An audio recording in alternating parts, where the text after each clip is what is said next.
Bonjour à tous et à toutes, c'est Gilles, je vous souhaite la bienvenue sur ma chaîne, namasté. Je vais discuter de différentes idées, je me lance un peu aujourd'hui, il y a des jours on est plus inspiré que d'autres, hein, mais bon, j'ai pris l'habitude de me lancer dans ces discours et je parlais un peu de différentes idées un peu pratiques, diverses idées, puis un peu d'exopolitique à la fin. Euh, Ce qu'on recherche vraiment, c'est se connecter à notre moi supérieur. Pour faire ça, il faut d'abord se détendre, si possible passer par un procédé comme on fait dans l'hypnose, détendre nos pieds, nos jambes, toutes les parties de notre corps, vraiment se sentir bien relaxé. Et après, envisionner des êtres de lumière autour de nous et après appeler notre moi supérieur, qui est visualisé comme une grande lumière brillante, et après laisser s'intégrer à l'intérieur de nous cette lumière brillante, cette lumière de l'âme, cette lumière divine. Et donc, on doit faire ces exercices d'intégration de notre divinité tous les jours. Notre moi supérieur a un moi supérieur qui a un moi supérieur. Donc, il y aura toujours des nouveaux niveaux à découvrir. Cela dit, on cherche à intégrer de plus en plus, savoir que l'amour, c'est vraiment la voie. Hein. Et pour se protéger, non seulement se protéger, mais pour n'importe quelle entité négative, qu'elle soit invisible ou visible ou des gens négatifs, il y a trois mots qui vraiment les éliminent de notre vie. C'est je vous aime ou je t'aime. Il y a pas, les forces sombres ne peuvent pas. Cet amour, cette lumière, l'amour et la lumière sont les armes de la transition, sont les armes de la transition. Et donc aucune entité qui est négativement polarisée ne peut, ils n'ont pas de pouvoir vraiment sur le physique ou quoi que ce soit, mais ils ont seulement le pouvoir de travailler à travers la peur pour s'en nourrir, et c'est à ce niveau-là qu'ils peuvent projeter des fausses visions dans notre esprit. Mais si on les détecte tout de suite et qu'on leur envoie de la lumière et de l'amour, ils ne peuvent pas pénétrer. Hein. Donc c'est vraiment une arme très puissante. Et on est là vraiment pour répondre aux questions des autres, hein, leurs questions, parce qu'il y a beaucoup de gens qui vont se réveiller. Pourquoi je suis ici? Quel est le sens de ma vie? Quelle est ma mission? Donc c'est vraiment la mission, c'est l'évolution spirituelle. La mission, c'est l'ascension dans la lumière, c'est l'intégration de cette divinité intérieure. Donc il va falloir quand même faut assumer les responsabilités de notre mission ici. Comprendre, les anges gardiens sont très très puissants. Hein. C'est pas seulement des gardiens, ce sont des êtres de lumière qui sont là pour superviser tous les aspects de notre vie. Hein. Ils font déjà beaucoup de travail, ils protègent, ils gardent, ils guident. Et donc, c'est eux ils élèvent notre fréquence et ils travaillent avec notre âme, alors que les entités astrales travaillent à travers l'ego et font baisser notre fréquence. Et des fois, notre ange gardien peut intervenir en notre nom vis-à-vis de certaines entités astrales quand ils sont trop en influence négative. Mais enfin, on a besoin d'expurger toutes ces limitations, ces peurs qu'on peut encore avoir dans notre champ énergétique. Et bientôt, bon, il n'y aura plus besoin de venir écouter des messages qui viennent de l'extérieur. Mais le but, c'est que tout le monde puisse trouver sa guidance intérieure. Bon, je ne suis pas en train de dire de ne plus écouter mes messages. Si vous en avez besoin, si ça vous fait du bien, écoutez-les. Mais à un moment donné, la guidance intérieure, la flamme intérieure, la connexion avec notre moi intérieur sera suffisamment puissante pour ne plus avoir besoin de... D'ailleurs, il y a certaines choses qui avant nous intéressaient, qui ne nous intéressent plus maintenant. On arrive à...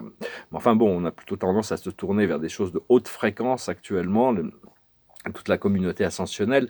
Et donc, savoir que bon, on n'a qu'un seul corps, c'est notre corps de lumière, hein, en réalité. Et donc, tous les autres corps sont des véhicules temporaires qu'on utilisait, et on doit se concentrer sur ce corps de lumière.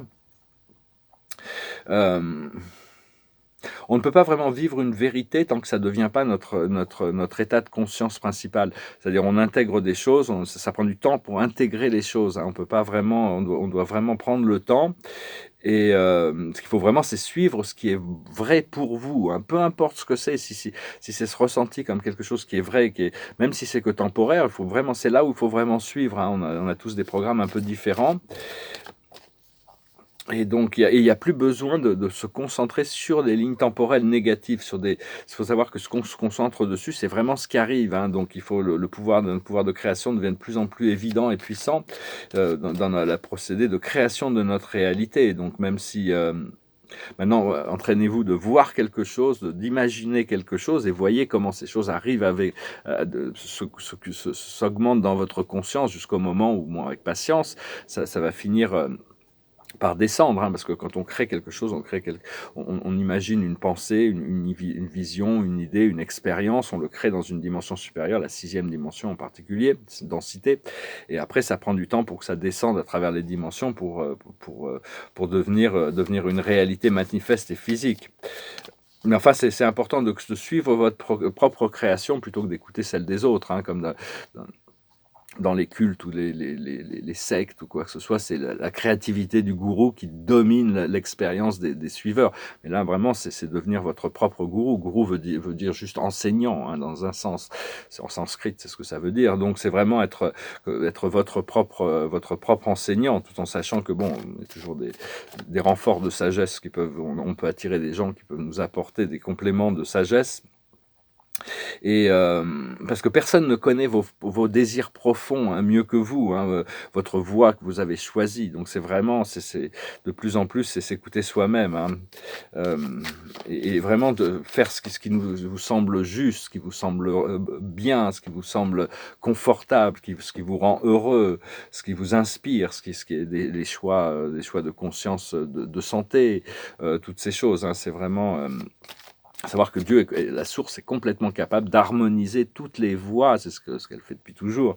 Donc, et à tout moment, même si on est dans quelque chose de négatif, on doit faire face à des ombres ou des mauvaises énergies, on peut se rappeler qu'il y a cette rivière, hein, cette rivière de bien-être, cette rivière de lumière qui, c'est vraiment toujours chercher des pensées qui nous font du bien, revenir à une pensée qui est positive quand on doit faire face à des ombres. Alors, je vais tirer quelques cartes.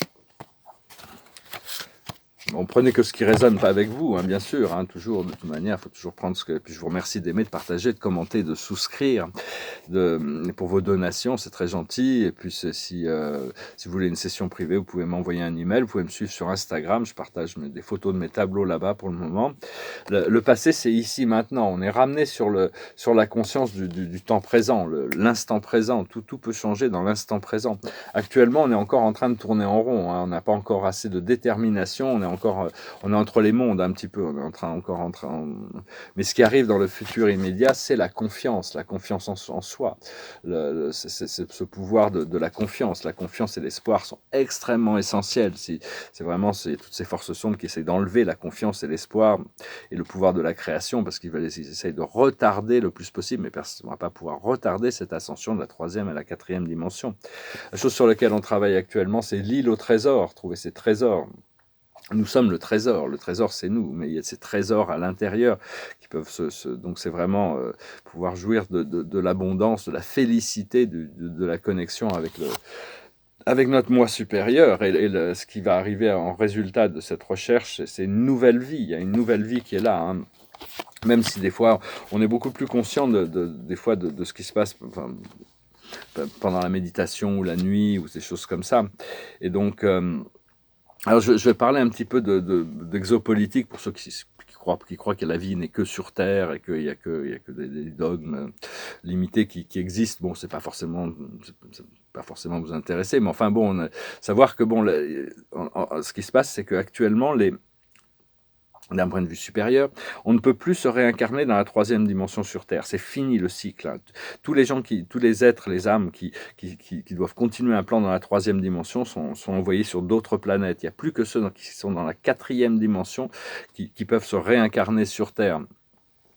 Et donc mais il y avait la transition de la troisième et la quatrième dimension, c'est assez délicat, même si bon, parce que ça peut être une quatrième dimension négativement polarisée ou positivement polarisée. Il peut y avoir plusieurs lignes temporelles qui se dessinent, et donc ce qu'il faut, c'est que la majorité de l'humanité, ce qui est le cas, faut vraiment se concentrer sur ce fait. On est tous là pour apporter ce soutien d'amour et de lumière pour justement déterminer un changement collectif vers une quatrième dimension positivement, amour et lumière dominante, parce que si jamais c'était une quatrième dimension négative, la peur, le pouvoir qui s'autodéterminait, tous les êtres de lumière devraient partir de la planète, mais bon, c'est pas le cas.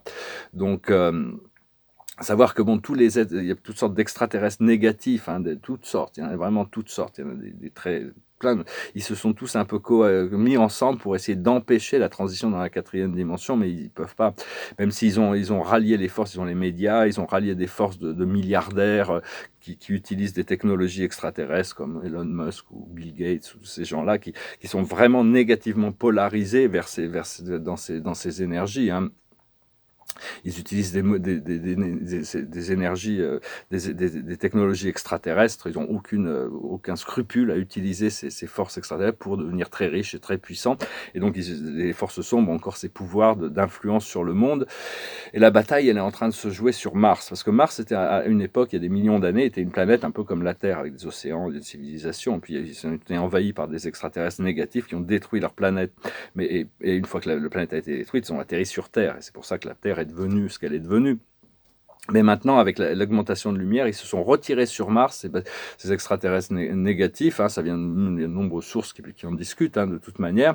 Et donc, à un moment donné, il y a eu un influx de lumière et d'amour qui viennent du Soleil, qui ont été envoyés sur Mars. Et donc, il y a eu des accords qui ont été signés, comme quoi tous ces êtres sombres devaient se retirer de Mars. Mais bon, vu que c'est toujours des menteurs et qui mentent, en réalité, ils ont fait appel à des forces des civilisations. Moi, je n'étais pas trop conscient de civilisations dans la 5e dimension négativement polarisées, mais enfin, ils ont appelé des démons, des civilisations très négatives en renfort. On verra bien ce qui va se passer là-bas, mais envoyer toujours cette lumière et cet amour. Il va visualiser la Terre remplie avec une protection d'amour, appelé le Créateur suprême pour cette sphère d'amour et envoyer même de la lumière là-bas sur Mars. C'est important, c'est là-bas que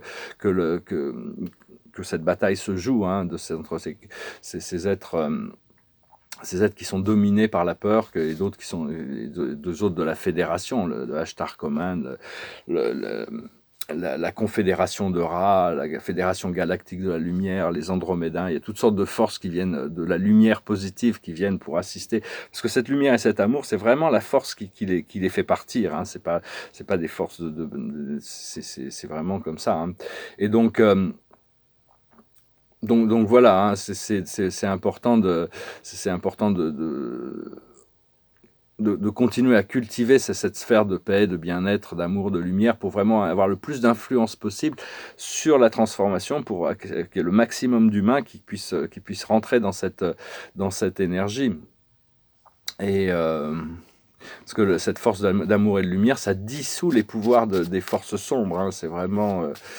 puis bon, il peut demander... mais enfin bon, il y a toujours... On ne sait pas trop ce qui va se passer là-haut. Mais on n'est pas vraiment informé, hein. Savoir que les informations qu'on reçoit de Mars, de toute manière, ces technologies qu'on a envoyées là-bas, ça a été piraté par les Anunnaki, qui sont les bases souterraines des Anunnaki, qui envoient des fausses images de toute manière. En réalité, il y a toujours une civilisation positive qui était restée là-bas, des reptiliens qui avaient réussi à survivre là-bas. Il y a plein de choses, hein, d'états profonds, aussi des bases là-bas sur Mars. Mais enfin, on veut libérer cette planète Mars, qui a quand même parce que c'est depuis cet endroit qu'ils arrivent à contrôler toutes sortes d'êtres humains négativement orientés qui servent leurs agendas, hein, pour des raisons personnelles de pouvoir et de célébrité. Donc tous ces gens-là, bon, il faut leur envoyer de la lumière et de l'amour. C'est vraiment ça qui les déconnecte et parce qu'eux, ils ne travaillent qu'à travers le pouvoir et la peur qu'ils peuvent exercer dans le monde. Donc vraiment utiliser ce pouvoir de la lumière et de l'amour, hein, quand vous dites je vous aime, ça a vraiment une force qui les forces sombres ne peuvent pas, ils n'arrivent pas à gérer ça, hein.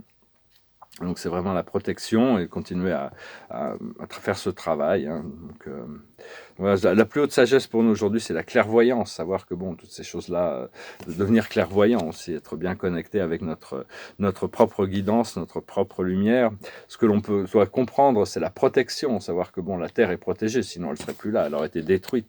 C'est parce que même toutes ces forces supérieures extraterrestres négatives, les conseils de lumière n'ont pas permis, et donc ils n'ont pas de pouvoir direct sur la Terre. Ils ne peuvent influencer la Terre que par rapport aux humains peuvent influencer.